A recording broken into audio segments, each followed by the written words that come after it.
السلام علیکم ناظرین، welcome to Kazmi health and beauty tips.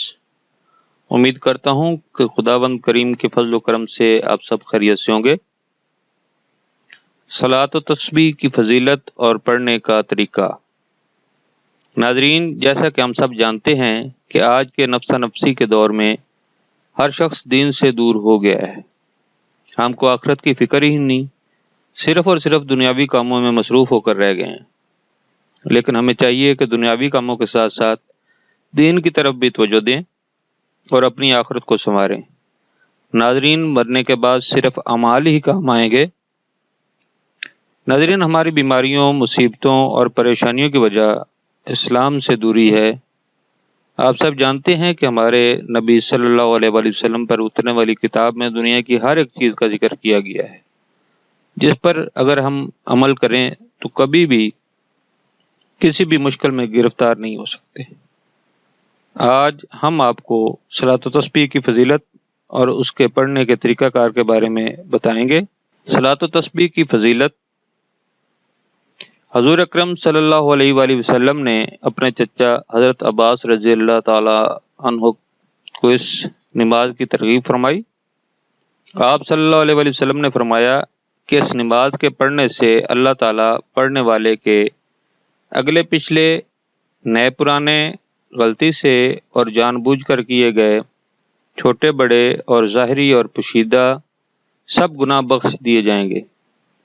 نبی اکرم صلی اللہ علیہ وسلم نے ارشاد فرمایا کہ نماز تسبیح ہر روز ایک بار پڑھ لیا کریں، اور اگر روزانہ نہیں پڑھ سکتے تو ہر جمعہ کو ایک مرتبہ پڑھ لیا کریں، اور اگر ہر جمعہ میں بھی نہیں پڑھ سکیں تو پھر مہینے میں ایک بار پڑھ لیا کریں، اور اگر ہر مہینے نہ پڑھ سکیں تو پھر سال میں ایک مرتبہ پڑھ لیا کریں، اور اگر سال میں بھی نہ پڑھ سکیں تو پھر پوری زندگی میں ایک دفعہ پڑھ لیا کریں۔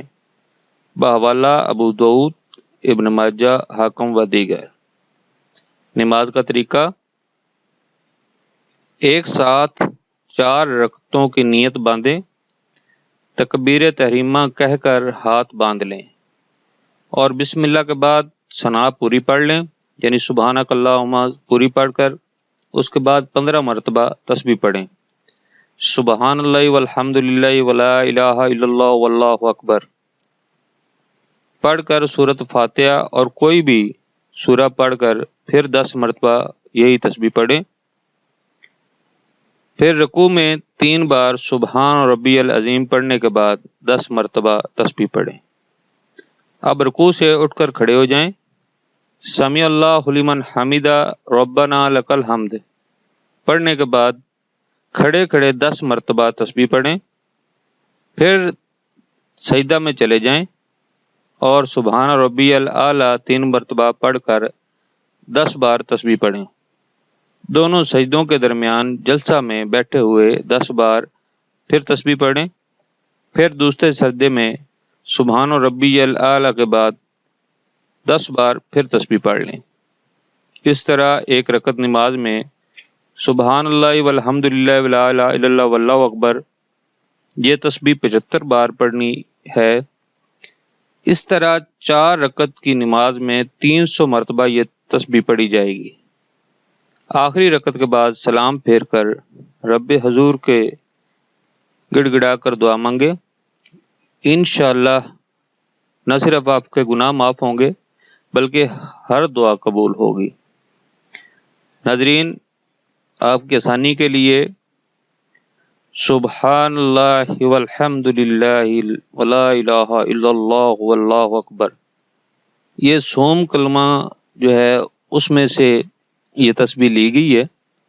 تو اس کے بارے میں میں نے پڑھا ہے کہ اگر ظہر کی اذان کے بعد اور نماز سے پہلے جو درمیانی وقت ہوتا ہے اس میں پڑھی جائے یہ تسبیح، یہ نماز صلاۃ و تسبیح پڑھی جائے تو اس کی بہت زیادہ فضیلت ہے۔